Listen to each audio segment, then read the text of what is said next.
What is crack-a-lackin', fellow thermonuclear AFers? I am Dan Favale coming at you with my certified fantabulous co-host, Grant Hughes. We are delivering you our Western Conference mailbag as promised, where we will get to one or two questions for every single team.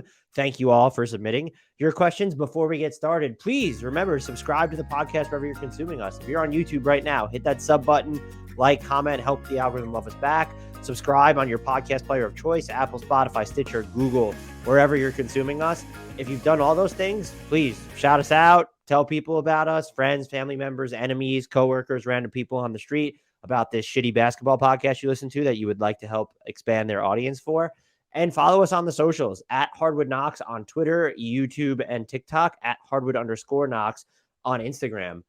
With all that out of the way in under a minute, I might add, Grant, how the heck are you doing? I'm doing great. I'm excited to do this. Great questions again, everybody. This is a super helpful exercise as always. So I think that's enough ado. So without further ado, Minnesota Timberwolves are next up. This is from Alistair Albert. Are the Wolves just worse without Cat, or are they the team they are right now with him?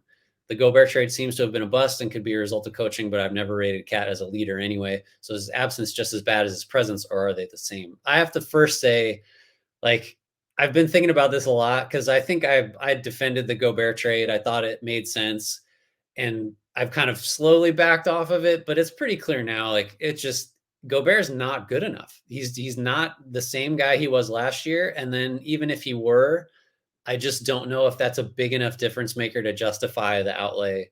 And this would be, I'd feel this way even if the Jazz weren't getting really good use out of basically everybody they got in that trade. This is just about Gobert just not being a positive on offense, not being quite as good defensively. He's under 2 blocks a game, which is just wild to me.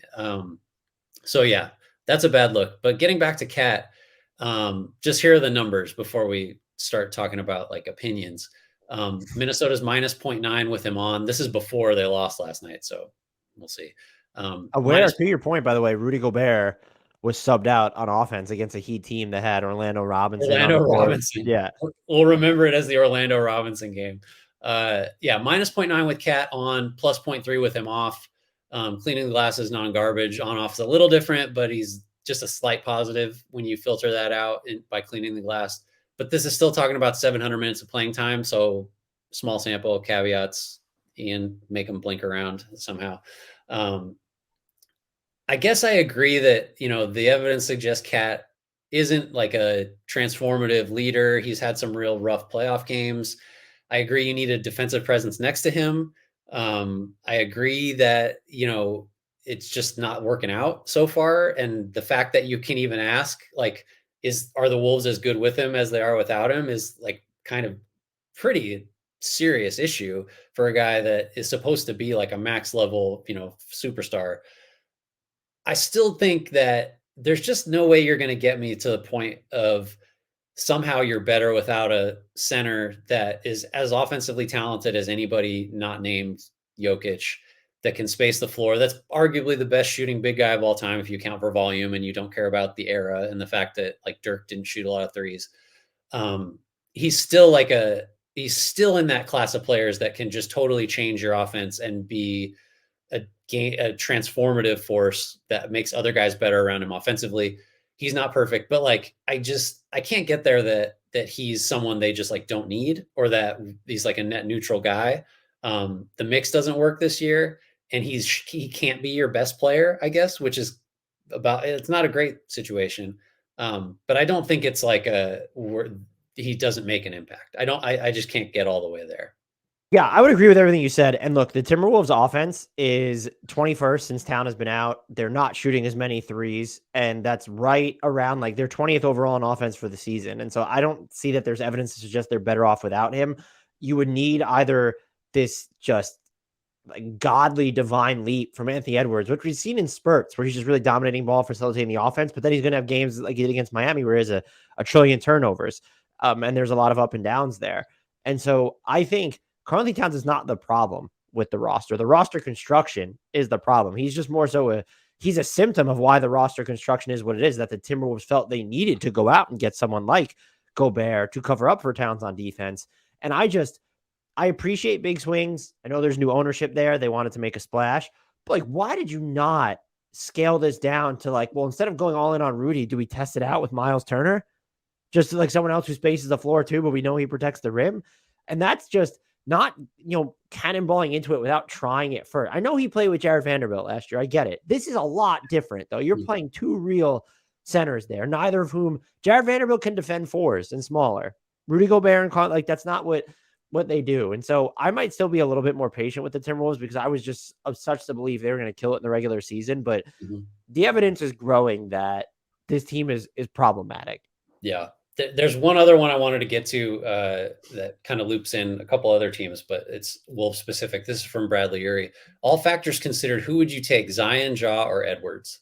For me, it's Ja, and it's super close with him and Zion. And I think, unfortunately, since this is a Timberwolves question, Edwards is a little bit, he's a notch below, I think, either of those guys. For Ja, it's just we've seen the deep playoff run. I like that it's a little easier to build around him than Zion, even though Zion's improved defense and the fact that you now know he's an on-ball playmaker just sort of simplifies things. I like that Ja's suspect defense just doesn't really matter as much because of the position he plays. Whereas Zion, though improved, we still don't know what that's going to look like playoff series when he's going to have to guard like a wing or a combo forward that theoretically will be like a high usage type guy. I like that Ja, this is maybe you don't come to this pod for stuff like this, but I like that Ja has been like a real leader, and this is, not quantifiable, but he's just sort of full commitment, been a tone setter in all the right ways. Whereas Zion, at least in the past, has had, how committed is he? Like, or is he not calling CJ McCollum back over the offseason? Why is he in Portland? Just little things like that. And that's a lot of media created stuff with linking him to the Knicks and opting out or declining the qualifying offer and all that stuff. But like Ja just doesn't have any of those issues for me. And also the injury thing. I think both are injury risk. Like Morant, his style subjects him to like catastrophic, injury potential. Zion, we know about his injury history. We know about like the sort of, I don't know, built-in concerns just with his frame and the conditioning stuff. It's really close between those two, but I just give Ja the narrow edge. And Edwards just didn't quite make it because, like, I think his best skill is still taking the ability to get and make really hard shots is valuable. But I think I know I value Morant's ability to consistently create easier shots for other people and for himself. And just, it's a higher percentage play for him. Like he gets to the line, he can, he's not as good a shooter, I guess, as Edwards, but like Edwards still, though he's made like marginal improvements every year as a shooter and scorer and as an efficiency guy, I need to see it look a little easier for Edwards more often, or, be able to consistently, there aren't games where it's like, wow, Ja really isn't affecting play. There are games like that for Edwards still, I think. And that's maybe part of the issue. If I would go Zion over Ja. I'm just too tantalized by what Zion could do at both ends. If he's going to be, if he like ever sustains his peak, I do. But they also, you mentioned they're both injury risks. I also wonder if they both have shorter span prime windows than a lot of guys in their situation Sure. based off their physical tools. I would still take Zion. I think I'm just smitten by what he could be, and then I would have Ja over Edwards, and that's not particularly difficult. Yeah. Let's move on to the New Orleans Pelicans. And our first one comes from Nick Malone. Do the Pels have the best trade asset for the trade deadline? And do you see them using it to bring in a person of need? What area do you think they need to focus on the most to keep them at the top of the West? Do they have the best trade asset? And so I guess we're talking about they could trade, like they can swap with the Lakers this year. They own the Lakers pick outright next year, or can defer to 2025. And so I assume that's the asset Nick is referring to. One of those, I would say they probably come pretty close to it, but there might be teams that value the Lakers pick that I think there's a belief still around the league that the Lakers will stumble into something that not this season necessarily. And so if you're New Orleans and you can trade this year's pick, but like even shorter term, where they're going to stumble into something, because that's what happens. Maybe they're not great, but they won't suck, which is why those 27 and 29 picks aren't that valuable from them specifically. Is this pick like the single most valuable, maybe available one near the deadline? Maybe. I would say there are a lot of teams that I think would want to get, like, if you're just offering the ability to have a Lakers pick in one of the next 2 drafts, unless someone's going to put, I'm trying to think of who else would be on the table. If the Sixers, would you rather that, or would you prefer Tyrese Maxey? If the Sixers have, I'd probably prefer Maxey. I love the idea to be able to defer it though, because you sort of get 2 cracks at it, and just for the 24 and 25, right? Because that's what you can essentially do is say like, oh, we're going to punt that one.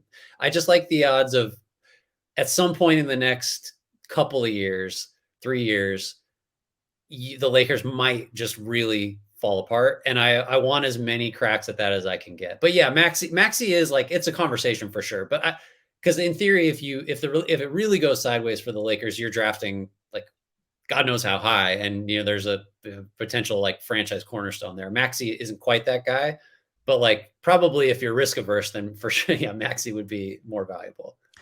Do I think they would move it? Yes. Do I think do I see the Pelicans moving this asset? And look, so the answer to the first question is they might have the single most valuable trade asset that's actually up for grabs at the trade deadline. That's possible. Is the player out there who's worth giving up that asset going to become available?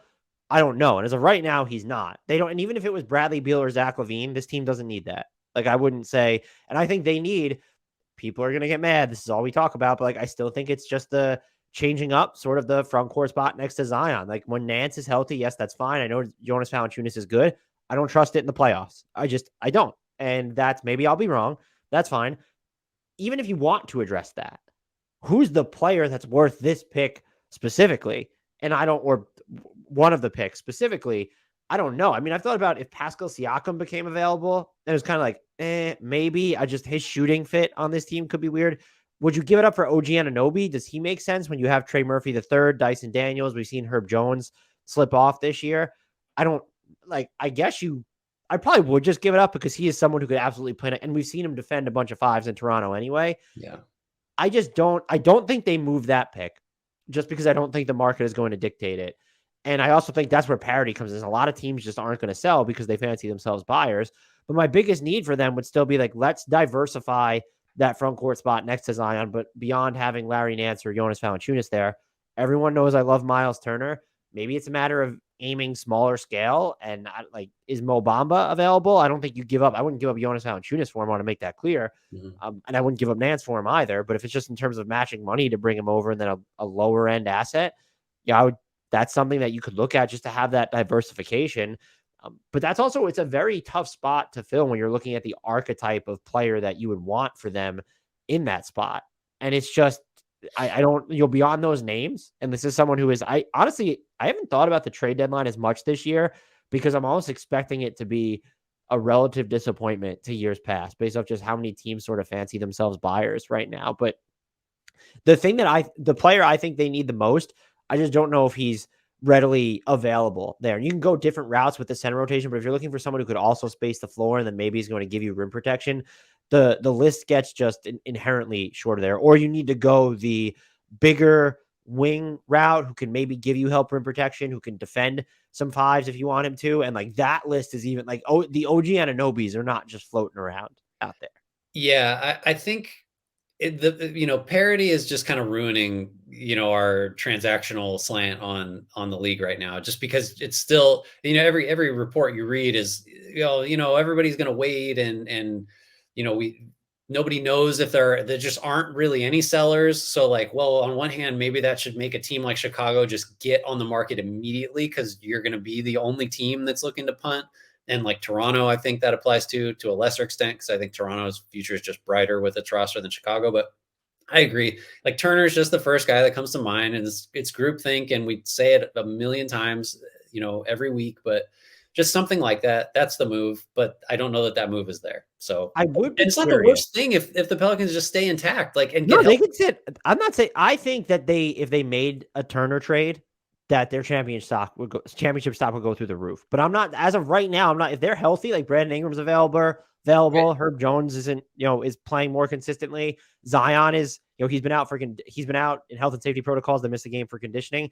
If they're just full strength, I think they could theoretically win the West now. I will say if they went a little bit lower end, and I don't know that these players would be available, especially because they're in the Western Conference, and if they fancy themselves, that's the politics of all this. Why are you helping out Yeah. another team you might be competing with? Like a Nas Reed, Zeke Naji, those are guys that could help you too and deepen your just wealth of options at the front court spot.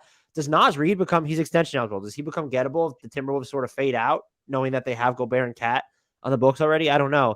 That's the route they could go. And I would predict those are not the players. Those are just two that came to mind. If they make a move, it's probably going to be more on that scale than just like what their assets might suggest. Because one, they're already so good.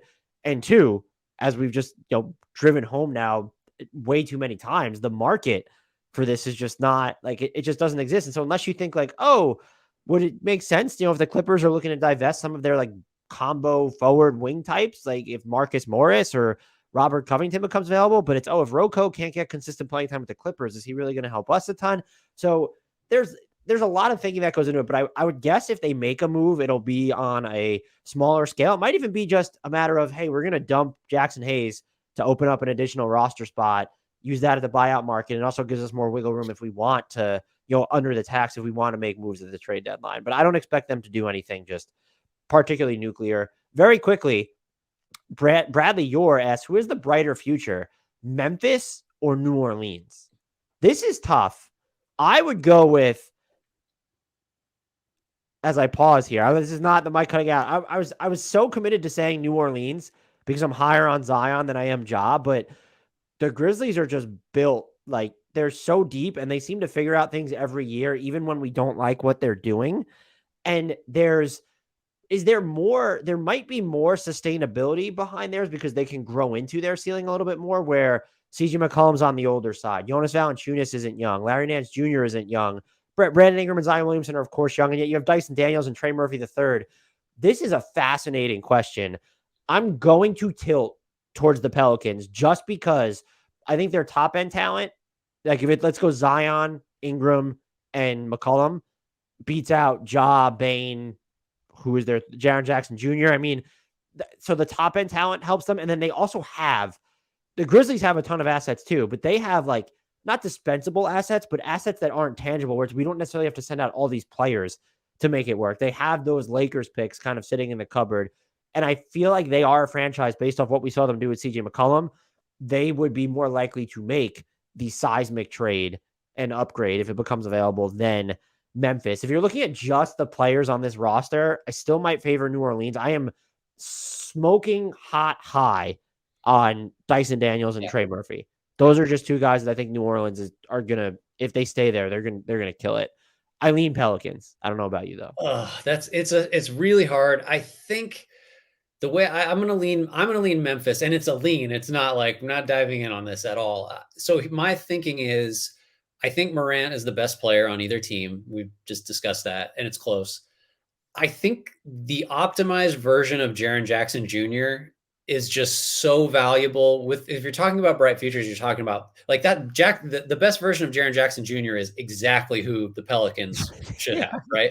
So like, it's yeah, but he's going nowhere because he's a potential defensive player of the year that we've seen at least at points. He'd probably be my pick, by the way, if he had played more. We'll see where he's at. He might be my DPOY right now, though. He could get there, and he's still. I think this is age 23 season, so like, and he's missed a ton of time, so there's still developmental room. I think there.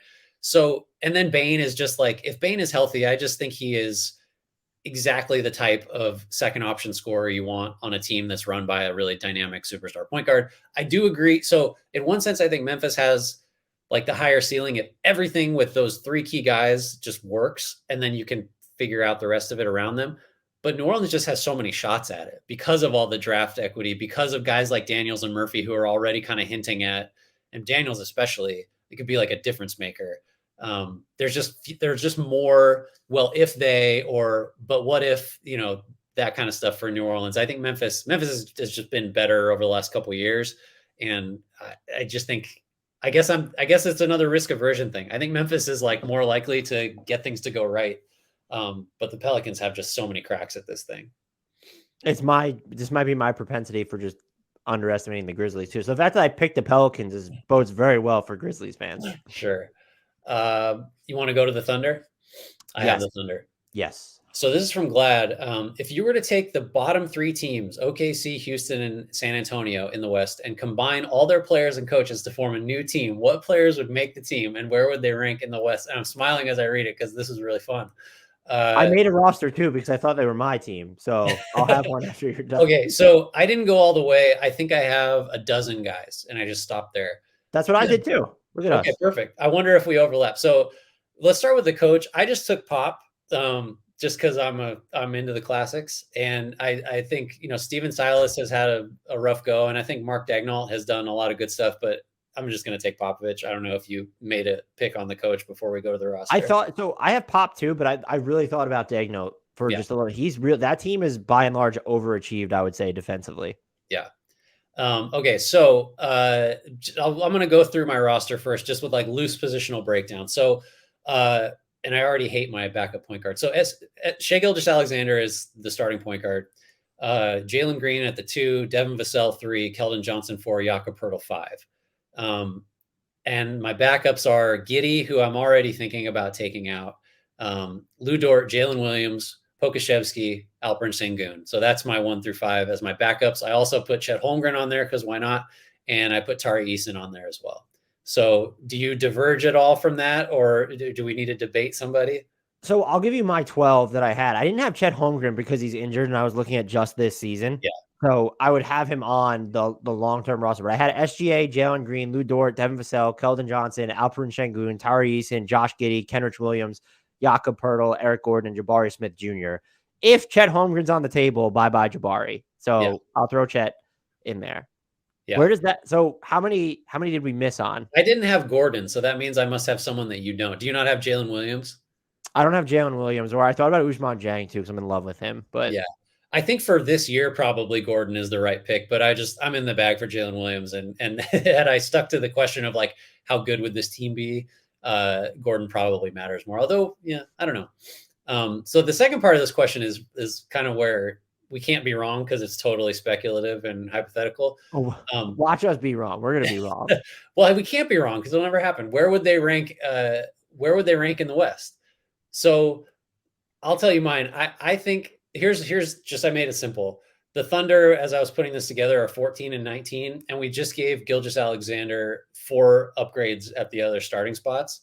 So I'm saying I think this team is somewhere in like the 4 to 8 range in the West and could absolutely win 50 games. Like I mean, like, I don't know if there's enough defense, but kind of, with Dort and with Poeltl, you get there a little bit, and Eason if you really needed to. So yeah, I think it's a 50-win team, and you can't prove me wrong because we'll never see this team take the floor. 50 wins seems incredibly ambitious. Well, if with SGA and he has 4 improved starters next to him, like significantly, just Johnson and Vassell are that's true. Big. Yeah, is it so the team's a playoff team? I think so. Yeah, I think so. I'd be with you. I guess there's just the banking on that. Like you have Jalen Williams on yours. If we both have Chet Holmgren, you are banking on some inexperience there. Yeah, a little bit.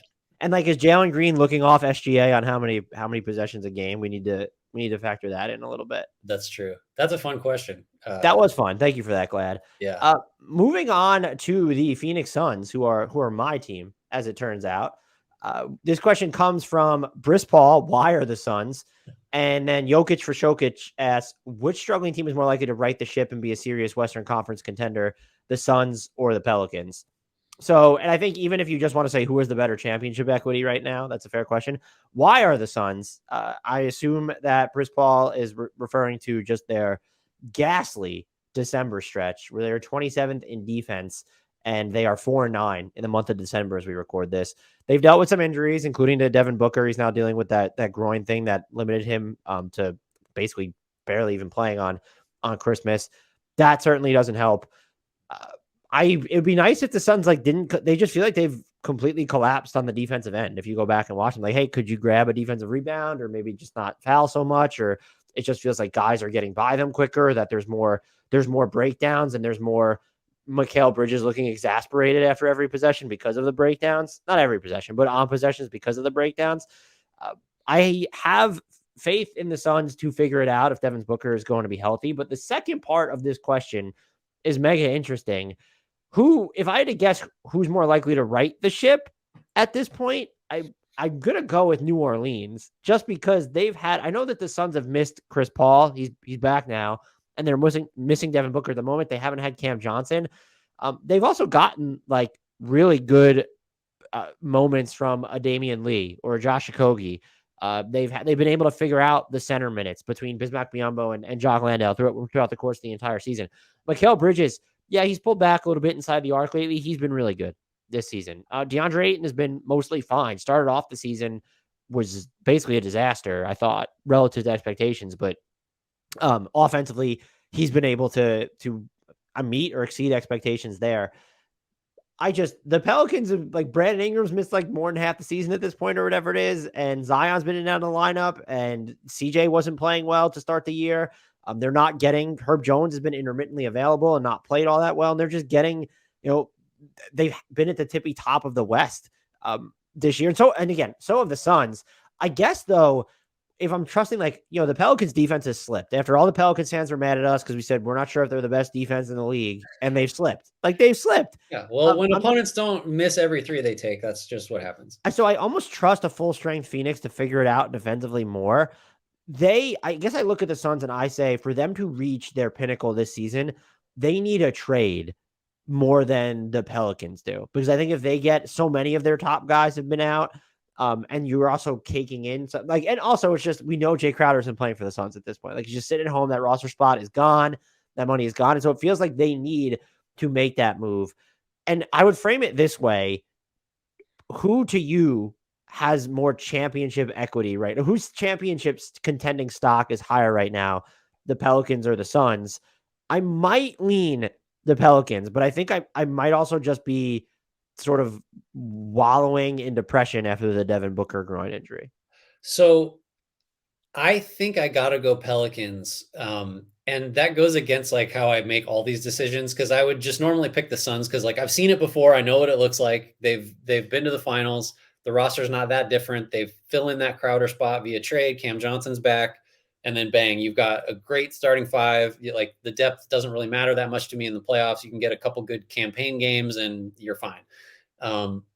I just think we've gone far enough into the season that we're not kind of holding on to our priors, or maybe I'm just telling on myself. I had a bad feeling about the Suns because of all the Monty Williams and Ayton stuff and the whole way the Ayton thing went, and then Crowder being out and Chris Paul slipping, and we just kind of and now Booker having a recurring groin injury, which is God knows how long he's going to need to get right with that. So just based on the kind of my gut feeling that maybe the Suns window had sort of shut for, interpersonal reasons, for relationships between players and coaches, players in the organization, the Sarver stuff, you can throw that in there if you want to. That's sort of over now, I guess, since the team's been sold. But the Pelicans, I have just fewer concerns about all of that type of stuff.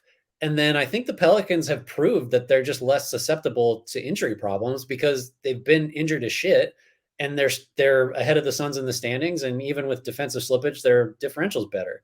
It shows the value of kind of having the more top end creators, because it's after Devin Booker and Chris Paul, yes, Ayton is good. Mikal Bridges is good. Campaign's been good this year. They're not these top end creators. And I think that New Orleans has 3 of them. Mm-hmm.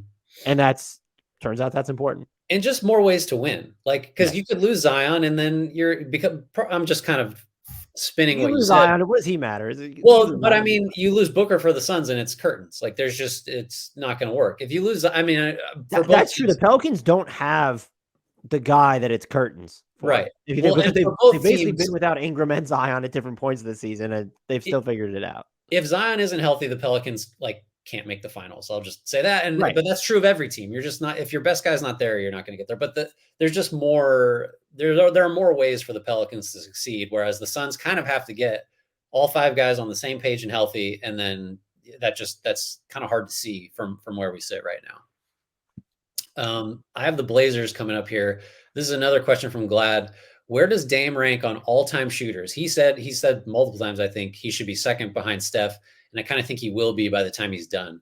I'm going to give you the lawyerly answer. Well, it depends. Let's move on. Yeah, right. We could really blow through these podcasts if we just answered it depends all the time. Um, for Dame, like in an empty gym, if you just have like we're gonna see who can make the most shots, then he's not really in the conversation. So volume has to matter a ton. And I gotta just let's look at the stats this way. So he's at 37.3% for his career. Among guys with 1,000 attempts, that's 160th. 2,000 attempts, 95th. 3,000 attempts, 48th out of 115. So he's like middle of the pack ish, even at 3,000 attempts. 4,000 attempts, he's 17th. 5,000 attempts, he's eighth out of 18 guys with that many attempts in conversion rate. But then it's like, we just have to acknowledge that the way that he generates his threes is different from basically everybody other than Steph. So, like, the impact he has being one of the first guys to just routinely shoot it from really deep. Like, so that stretch that ruins a defense because you have to cover like 15% more of the court than you did before. And that just has trickle down effects everywhere. Deep range, off the dribble shooting ability. It's not like this is Ray Allen catch and shooting at the end of his career, Reggie Miller, a movement shooter mostly. So that just distinguishes him, even throwing in guys like Corver or, Jason Terry. All of these guys have more attempts and have hit a higher percentage. So I think he's top 5 for sure, just because of the volume and because of how he generates threes. So, like, yeah, second is not ridiculous. I don't know what to do with Clay on something like this because in an empty gym, I think Clay just destroys basically everyone but Steph. I was going to ask how you ascribe value to the types of threes that Klay Thompson predominantly trafficked in versus the types of threes that Damian Lillard did. I mean, Ultra deep it's off the dribble versus incredibly quick fire off yeah. movement. Which by the way, like we talk about how Steph changes everything all the time and Dame changes things, but like what kind of shots is Clay getting if Steph isn't sucking defenders like halfway across the floor without the ball? Like it's totally different. So like empty gym shooting is different than like on the court value shooting. And you could definitely make the case that Dame is as high as second just because of the way he impacts a defense specifically with his shooting. It's different than everybody but Steph, in his career. That is Well, sorry, I got another one here. This will be quick though. This is from Kyle Williams. It's a Blazers adjacent. The West has a ton of incredible guards. We talked about this. You and I did last week with All-Star picks. Do you think Anthony Simons would be an All-Star if he's in the East? And I'll get to the second part in a minute. I don't think so. Just because you're just the list of the names, like you're going to put him over. You're not putting him over Donovan Mitchell or Tyrese Halliburton or Jaylen Brown. I'm not putting him over Drew Holiday. So now you're into wild card territory, and you got Trey, you got Garland, you got James Harden, DeRozan, DeJounte Murray, Kyrie, who we didn't consider last time we talked about this, but now I'm kind of coming around to it. Simons is a really good player offensively, but he's like, that's what did I list? Like 8 or 10 guys that in the East. So it's not just an East-West thing. It's that there's a shit ton of really good guards everywhere. It does seem like there might be, maybe I'm wrong here, but is there more opening long-term for him in the East at this moment, just with Harden and DeRozan sort of aging out? Maybe not. I mean, the West is like Steph isn't exactly, No, and then the other guys like Luka, Morant, Booker, SGA, like those guys aren't going anywhere. So it's tough. So it actually might be easier long-term in the East for him if he were in the East. Yeah. The last thing on the Blazers, do you see a trade possible this season or in the offseason to fix their current trajectory of being incredibly mid? We've talked about the challenges of trades. Like, I don't want to go back over that, but like they just have to get better defensively. They're 10th on offense when I looked this up, 23rd on defense. And that's with Jeremy Grant, like being kind of exactly the type of guy that they needed. Maybe Sharp is the guy you package if you're trying to go big and win now, but we've listed all the names, Turner, Anunoby. I don't know how you get there. But they just do need another defender, preferably a big wing. That's, not news. It's been that, or like maybe to add some floor spacing at the 5 might help them a little bit, but I would say like kind of the playmaking wing type would be their target. And I don't, by the way, because the way their pick is protected this year, like you can get into the conditional language and whatever, but I don't know that they have the ability to. You're gonna have to put Jeremy Grant and or Josh Hart or Shaden Sharp on the table if you're trying to make a big meaningful move. I think their best move is if Gary Payton II comes back and is who he was last year, because then your defense probably gets middle of the pack instead of bottom 10. Let's move on to the Sacramento Kings. I have two. I'm going to get to this one first because it's more topical. Comes from uh, Bradley Ure. If Sabonis misses 20 games, can the Kings stay relevant without him? As of right now, he's not going to miss 20 games. He's going to try and play through that fracture in his right thumb. That is, I mean, Domantas Sabonis is tough as hell. I wouldn't try and play through a fractured thumb. I will say Kevin Love has tried to play through one in Cleveland and has definitely impacted his numbers. And you kind of look at what Sabonis has done this season: 38.9% from three on, relatively low volume threes, but 63.9% on twos. And so you wonder if that does it compromise his touch around the basket, where he's shooting about 75%? He's at 53% between 3 and 10 feet, 44.4% between 10 and 16 feet, and then 50% from 16 feet out to the 3-point line. So this is someone who has just scored efficiently at every single level this season, even though he relies on them to varying degrees. The offense is cratered when he's off the floor, even with De'Aaron Fox in the game. And I think a lot of that is he is so instrumental as a screener to the way players move off him and with his vision. But then also you're replacing him with Metu.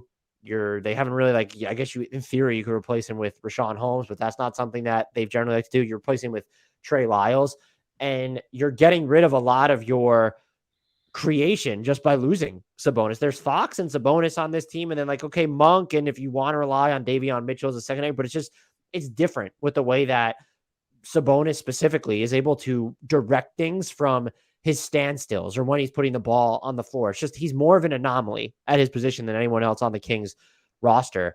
And I'm very interested to see how they navigate this stretch. Maybe he won't be impacted a ton, but he's also been, in terms of high volume rim protectors, there have been worse ones. And so does this hurt him there at all? I honestly, my answer is I don't know, but if he is not, let's say 80%, 75%, 70% as effective, the Kings are probably screwed. Yeah, I think it's his non-shooting hand. I don't know if you mentioned that. I think not. Thank you for doing that. So, and he's like one of the most left-handed players in the league, where and he's not dependent on being a spacer. I agree. The same injury really affected Kevin Love. Kevin Love just gets his value from it's so dependent on his shooting offensively. So I think Sabonis can still be pretty close. So if that's that 75 or 80% figure, I think he can be that good. The problem is he has been by far the Kings' most important and best player. And so with all the parity in the West and with, the Kings defensively, I think likely to just stay bad or get worse. Maybe that is enough of a difference to where it really does knock them down. We're not talking about them as a playoff team. It's a play-in thing, and they're just down in that lower level mix. I just think he is one of the guys that could sort of get through this because of how he plays, and because of what the Kings need from him. But it is a pretty fine line for sure. You have to concede that. I do think in some ways, I guess maybe it does, but is he going to be able to log the same minutes just because it's non-shooting hand? Because when you get into the backup center rotation here, there are visible issues, and does that hurt them at all? I was driving the De'Aaron Fox bandwagon not driving, but I was aboard it and I'm still on it for most of the season. But Sabonis has been their most valuable player this year, overall. And so that makes it tough if he's going to be a reduced version of himself. This next question comes from Jake G. How should we be viewing the Sabonis Halliburton trade this far in? Halliburton is probably an all-star, but clearly the Kings value making a playoff run more than anything. And so I think this has been talked about, and there've probably been the lowbrow discussions on it. I don't want to we've talked about it too, I'm sure.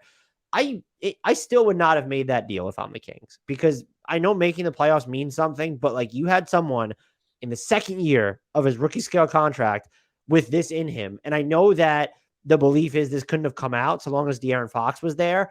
And that's probably correct to some extent, but I do think the Kings kind of aided in this becoming an either or scenario. Had you put this much shooting around them last year, are the returns different for Fox and Halliburton? Maybe. You still would have needed to have figured out the center spot in theory beyond having Rashawn Holmes there.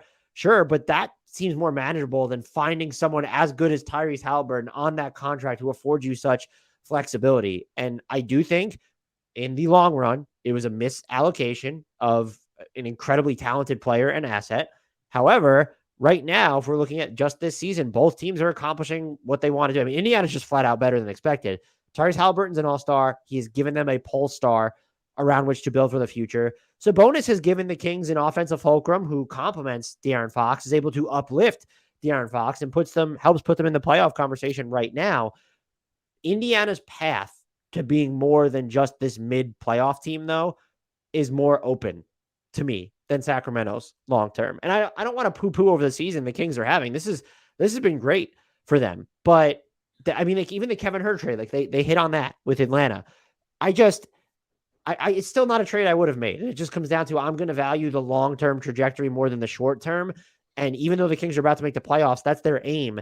All right, how are you getting better from here? I'm not ruling out development from guys. I mean, Keegan Murray is just a rookie, but like, where is the rest of the upside coming from? Like Fox and Sabonis are there. This team could be better at some point next season than they are this season. I'm not ruling that out, but how do you make that more gargantuan leap from play-in playoff contender to championship contender?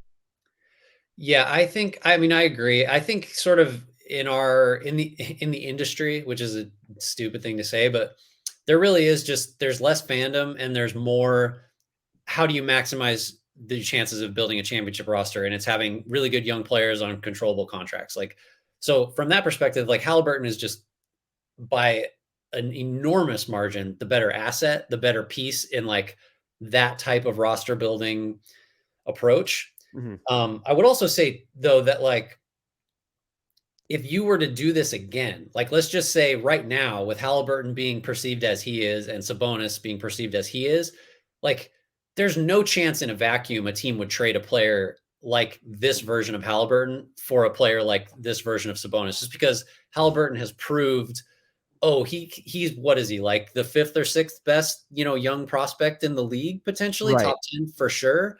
And he's on a rookie scale deal, and he's like, it's just so different than so many of these other young talents. Like this, he's super scalable. Like he doesn't have to be your lead ball handler. He leads the league in assists, so he obviously can be, but his shooting is good enough. His just general intelligence and ability to figure out what to do offensively means he can be your third option. Like if you need him to be your spot up shooter, cool. Like that's doable.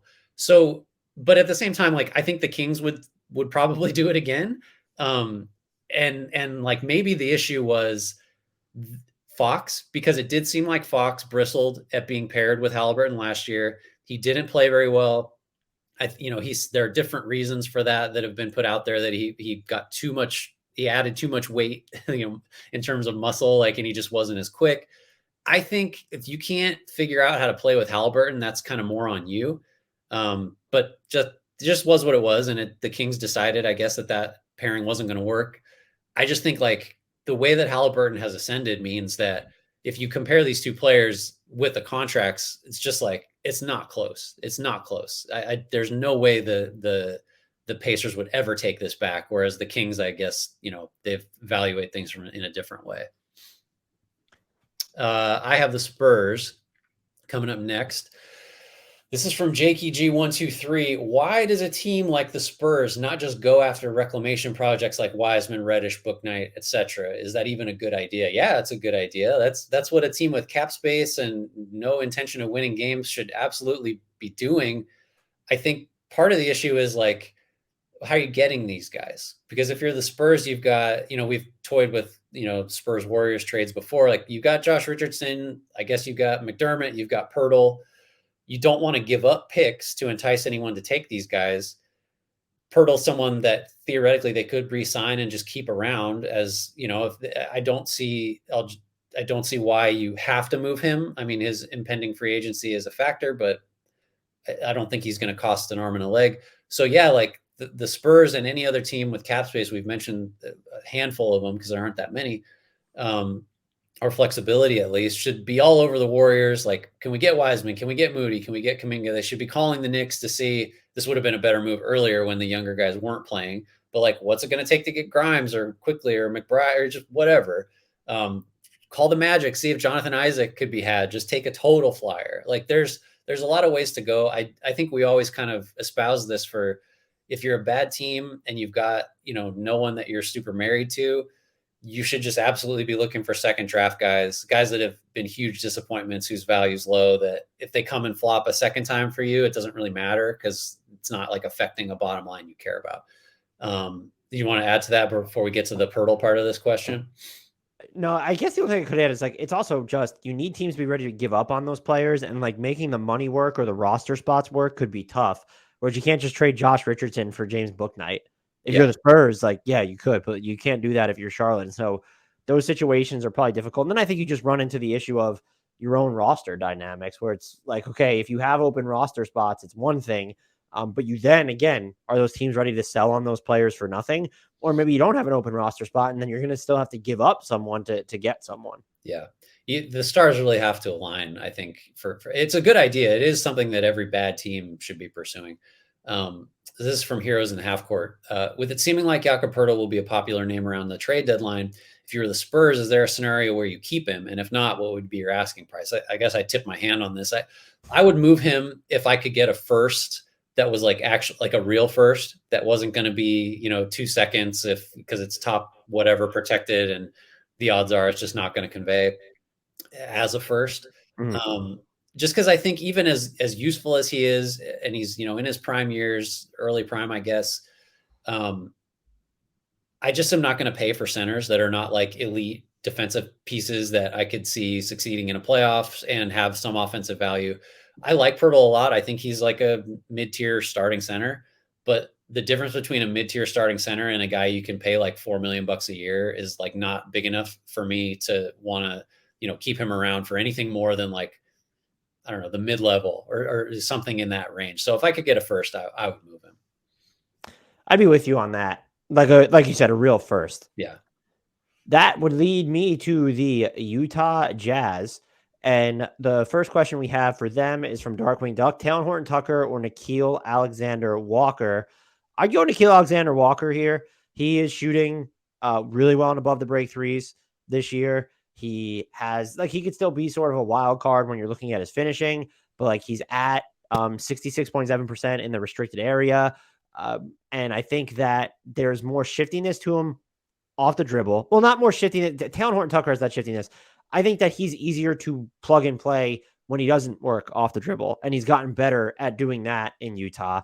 I think he's had a lot more gutsy defensive moments this year when the Jazz have actually played him. And so I've always been fairly bullish on Nah, but if he's going to shoot, above 40% and above the break threes, and he's going to shoot above 60% in the restricted area, and he's not going to dribble into as many wild shots or, tick valuable seconds off the clock trying to make a decision. And he is getting rid of the ball quicker this year. And I think when you look at what he does, the space that Utah creates within their, I'm like miming like people are actually going to watch this, but the space that they create in their offense, his skill set's probably just more valuable because there's more unpredictability and levels to his actual scoring. Yeah, I'd lean Alexander Walker too, even though like this is age 24 season, the shot selection stuff should be fixed by now, and he still is just prone to some wild, like just black hole, just the balls, just really bizarre decisions. Horton Tucker's 2 years younger in terms of his basketball reference age, but I just don't know what the theory of Horton Tucker as like a really great, or as like a high end rotation or starting level guy is, because the just doesn't make enough shots.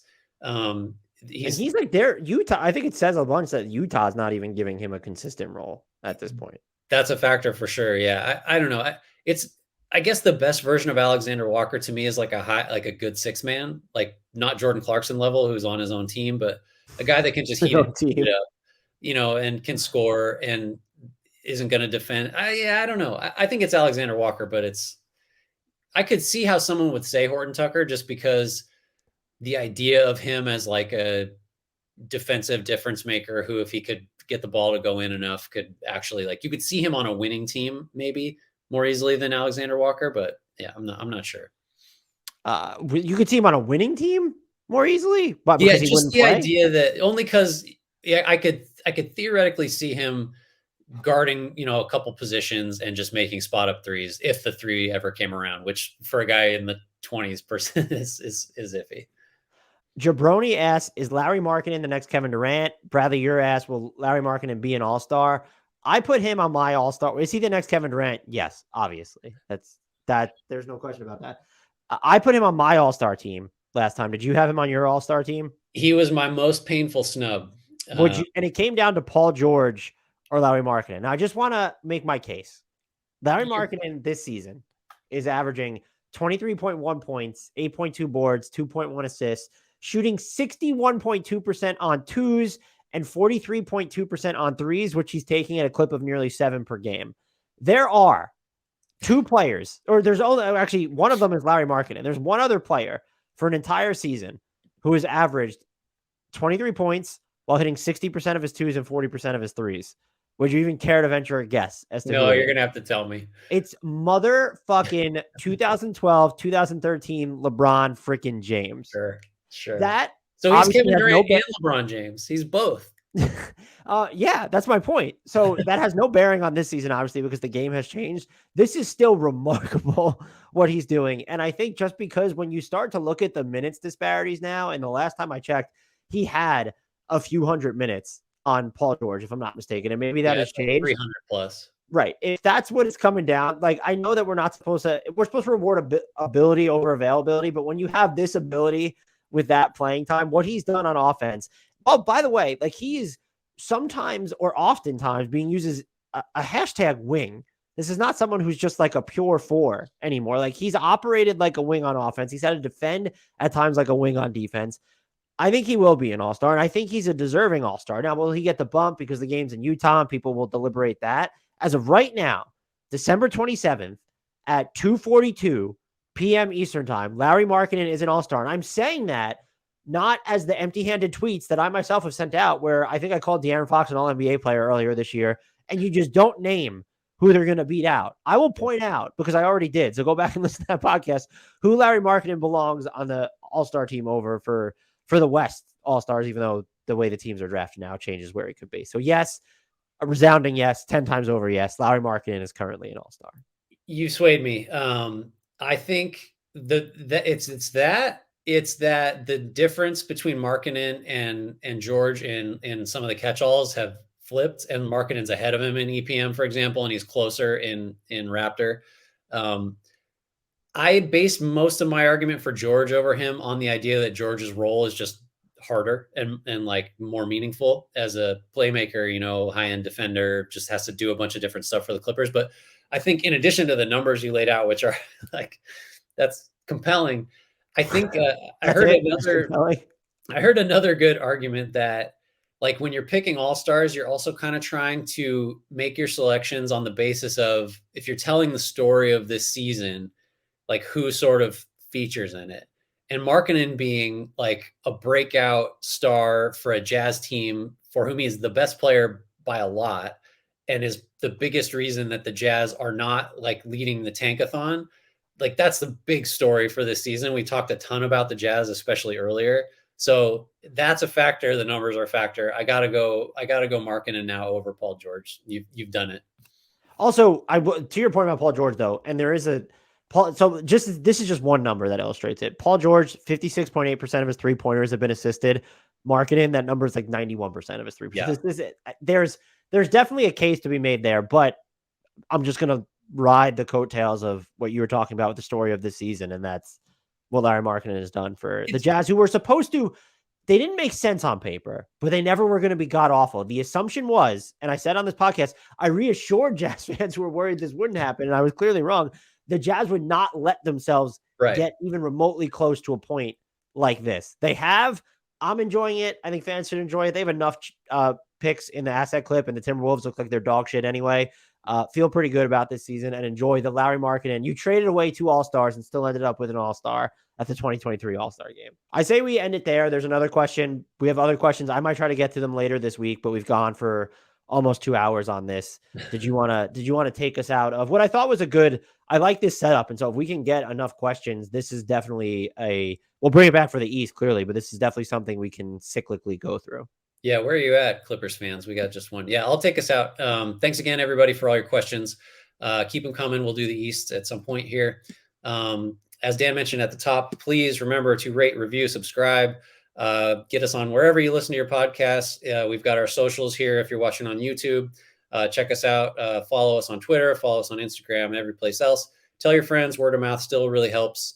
Give us 5 stars all over the place. And lastly, I guess I want to apologize. I'll have to apologize to Jared Allen for not apologizing, but I will apologize to Lauri Markkanen this week.